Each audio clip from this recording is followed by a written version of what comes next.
Olá! Você sabe o que é a Grécia Antiga? E se eu dissesse para você que a Grécia Antiga é mais presente no seu dia a dia do que você imagina? Olha, eu vou dizer aqui algumas palavras e eu quero que você levante a mão caso você reconheça alguma delas. História, filosofia, sociologia, cidade, Estado, democracia, política, Olimpíadas. Reconheceu alguma? Em relação à cultura, você já jogou a série de jogos God of War? Você já assistiu ou ouviu falar dos desenhos Cavaleiros do Zodíaco? Ou mesmo já leu a série de livros Percy Jackson e os Olimpianos? Ou assistiu a série de filmes Percy Jackson e o Ladrão de Raios? Engraçado, né? Como uma sociedade que começou a ser formada mais ou menos 2000 anos antes de Cristo consegue ser tão influente nos nossos dias atuais. É sobre isso a nossa aula, sobre Grécia Antiga, a formação da sociedade e a sua importância para os dias de hoje. Bem, como eu disse há pouco, a civilização grega começou a ser formada há mais ou menos 2000 anos antes de Cristo, ou seja, mais ou menos 4000 anos atrás.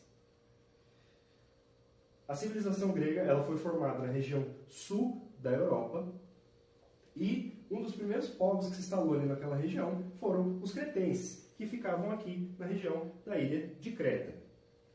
Por muito tempo eles foram os únicos ali naquela região, até a chegada dos micênios. Os micênios dominaram o povo cretense, e aí a gente tem uma característica importante da formação da civilização grega, que foi a junção de povos, né?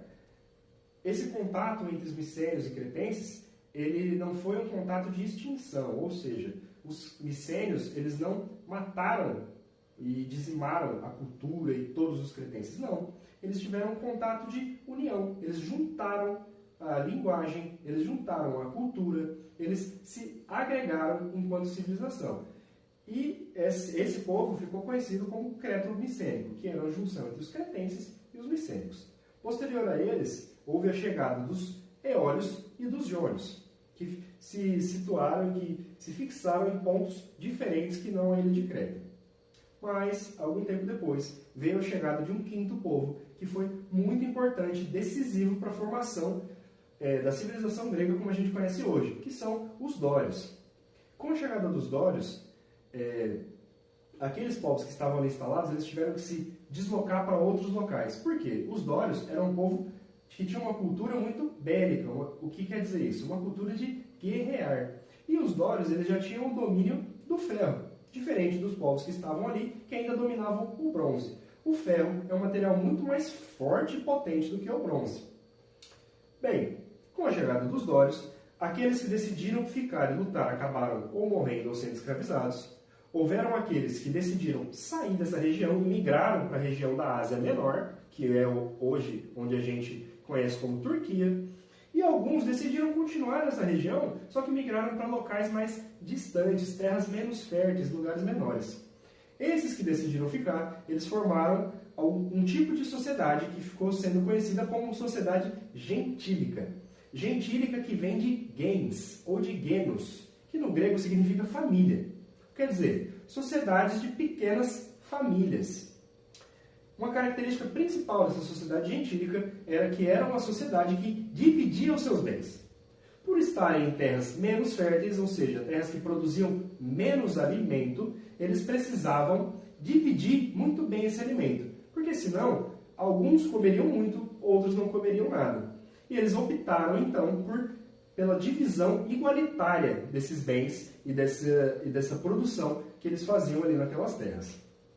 Com o tempo, essas pequenas famílias começaram a crescer, as famílias começaram a se reproduzir, aumentar o número de pessoas dentro dessas pequenas tribos e começou a faltar comida. Quando você tem aumento das pessoas, mas não tem um aumento da produção de comida, a comida começa a faltar. Com essa falta de comida, novamente, a gente vai ter algumas pessoas saindo desse local e se deslocando para outro. Por quê?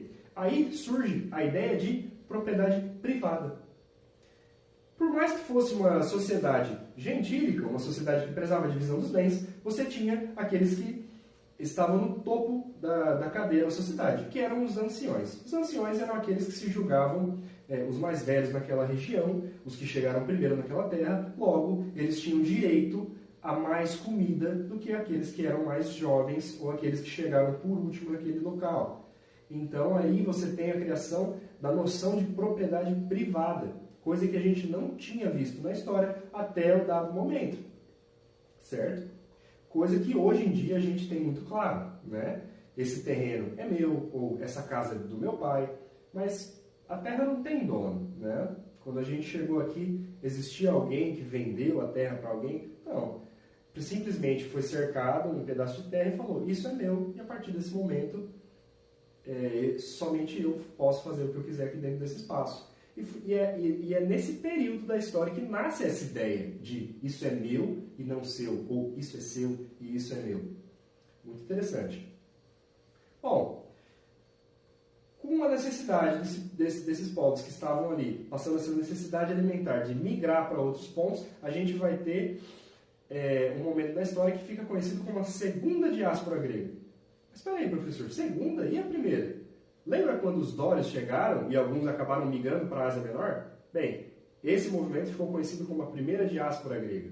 Diáspora é quando um povo precisa sair de um espaço que ele está, ou por motivos políticos, ou preconceituosos, ou até, nesse caso, por motivos alimentares. A primeira diáspora foi a expulsão dos dórios, a segunda diáspora foi um movimento a oeste da Europa, que eles acabaram migrando para a região onde hoje é a Itália, a Espanha. Esses povos que migraram para essas regiões, eles acabaram formando civilizações nesses locais também e acharam terras muito férteis. Terras que produziam alimento tanto para eles e ainda sobrava. E com essa sobra, o que eles fizeram? Eles continuaram mantendo contato com essas cidades gregas que aqui estavam. Logo, essas cidades começaram a se desenvolver mais porque agora tinha alimento de sobra. E aí a gente tem a formação das polis gregas. Aqui a gente tem a foto de uma polis. O que era essa polis? Era uma junção de diversas casas, centros, né? Praças, ruas.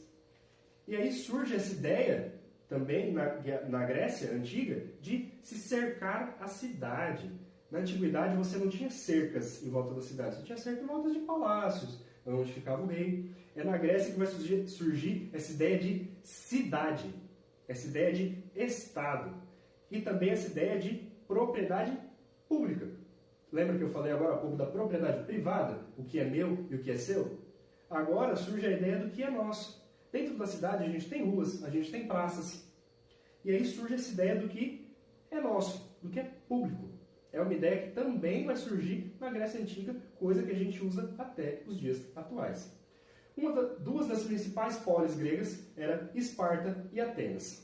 Aqui eu vou pegar como exemplo Atenas e trazer para vocês o ponto máximo que a sociedade ateniense chegou, que é um conceito que a gente usa até hoje, que é o conceito da democracia, do voto, do público, do privado.